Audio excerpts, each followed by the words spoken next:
देखिए हुआ क्या, जंग रुक गई। जंग रुक गई तो एक शख्स जो छिपा था बहुत दिन से वो निकल कर आया। असीम मुनीर और मरियम नवाज सामने आए। ये देख रहे हैं मरियम नवाज पहुंचे, जो पाकिस्तान के जवान घायल हैं, जख्मी हैं, भारतीय सेना ने जिन्हें मारा है उनका इलाज चल रहा है। असीम मुनीर को आप देख रहे हैं। असीम मुनीर डरे सहमे बंकर से निकलकर अस्पताल पहुंचे। सीजफायर के 3 दिन बाद पाक आर्मी चीफ नजर आए और दावा है कि रावलपिंडी पर हमले के दौरान मुनीर बंकर में छिपे थे। भारत ने रावलपिंडी के नूर खान एयरबेस पर मिसाइल से हमला किया, जिसके बाद असीम मुनीर सेना के बंकर में छिप गए। 72 घंटे बाद असीम मुनीर प्रकट हुए, आज रावलपिंडी के अस्पताल पहुंचे। मुनीर ने घायल जवानों का हालचाल लिया। रावलपिंडी अस्पताल में 60 से ज्यादा पाक सैनिक भर्ती हैं। इसके बावजूद मुनीर भारत को गीदड़ भपकी दे रहे हैं। असीम मुनीर ने कहा, भारत हमें डरा नहीं सकता। पाक आर्मी देश की रक्षा करने में पूरी तरह से सक्षम है और भारत के खिलाफ हम स्टील की दीवार की तरह एकजुट हैं। पूरा स्टील अस्पताल में इस वक्त। पाकिस्तान के पंजाब प्रांत की मुख्यमंत्री मरियम नवाज ने लाहौर के अस्पताल में भर्ती सैनिकों का हालचाल लिया। इस दौरान सेना के बड़े अधिकारी भी उनके साथ मौजूद रहे। मरियम ने सैनिकों का इलाज करने वाले डॉक्टरों की टीम से भी मुलाकात की। आइए अब आपको बताता हूं पाकिस्तानी सेना के जवानों का हाल। मुनीर कह रहे हैं जान नहीं गई। ये देख रहे हैं 1 2 3 4 5 6 7 8।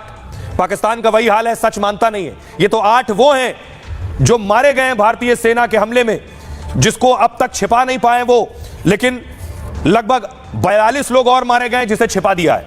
आइए अगली तस्वीर दिखाऊं। ये आप देख रहे हैं भुलारी में पाक सैनिकों का जनाजा निकला है और बाकायदा ये बता रहा है कि आखिर जो पाकिस्तानी सेना छिपाने की कोशिश कर रही है, तस्वीरें उसे छिपने नहीं देंगी।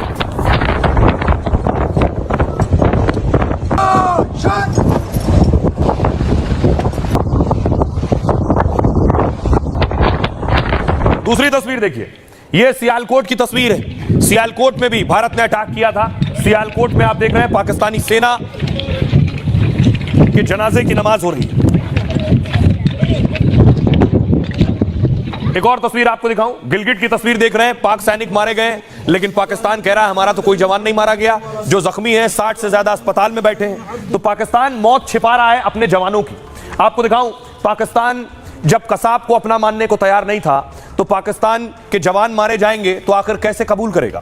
रावलपिंडी और लाहौर के अस्पताल पाक सैनिकों से भरे पड़े हैं। भारत के हमले में पाक को भारी नुकसान पहुंचा है। इसके बावजूद पाकिस्तानी सैनिकों की मौत के आंकड़े छिपाए जा रहे हैं। पाकिस्तान ने माना हमले में उसके 11 सैनिक मारे गए, जिसमें 6 सेना के जवान हैं और 5 वायुसेना के सैनिक हैं।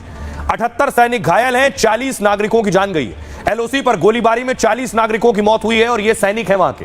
पाकिस्तान के आंकड़ों पर सवाल उठ रहे हैं। 3 से 4 दिनों तक एलओसी पर भारी गोलीबारी हुई। भारत की गोलीबारी में करीब 50 पाक सैनिक मारे गए। हवाई हमले में 50 से ज्यादा सैनिकों के मारे जाने का अनुमान है। भुलारी एयरबेस पर भारत ने ब्रह्मोस से अटैक किया था। भुलारी एयरबेस पर अकेले 40 से 50 जवान पाक के मार दिए गए। भारतीय सेना ने प्रेस कॉन्फ्रेंस में कहा, ऑपरेशन सिंदूर में 100 से ज्यादा आतंकी मारे गए। पाकिस्तानी सेना के 40 से ज्यादा जवान और अधिकारी मारे गए। साफ है कि पाकिस्तान सैनिकों की मौत के फर्जी आंकड़े दे रहा है और इसमें कोई नई बात नहीं है।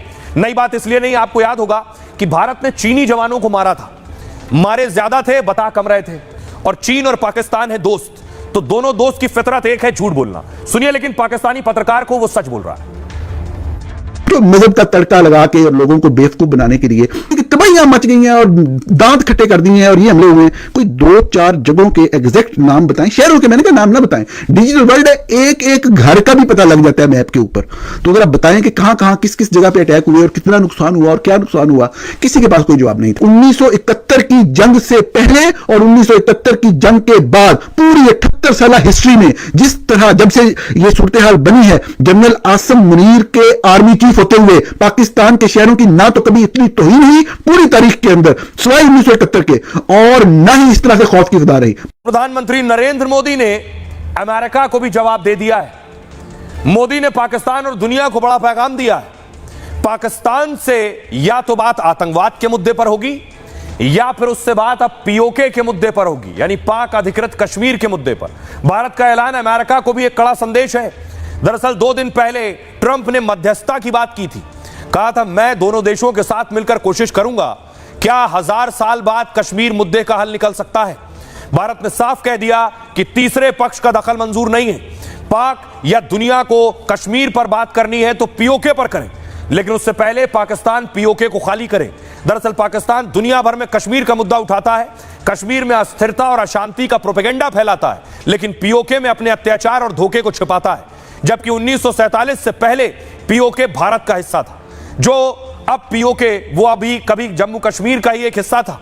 आजादी के बाद जम्मू कश्मीर पहले स्वतंत्र रियासत बना, क्योंकि तब महाराजा हरि सिंह इसे अलग राज्य रखना चाहते थे। अक्टूबर 1947 में पाकिस्तान ने कश्मीर पर हमला कर दिया। पाक पूरे जम्मू कश्मीर पर अवैध कब्जा करना चाहता था। मुश्किल में फंसे महाराजा हरि सिंह ने भारत से मदद मांगी। जम्मू कश्मीर के भारत में विलय की गुहार लगाई। भारत ने बड़े हिस्से से पाक विद्रोहियों को भगा दिया, लेकिन कुछ हिस्से पर विद्रोहियों ने कब्जा कर लिया।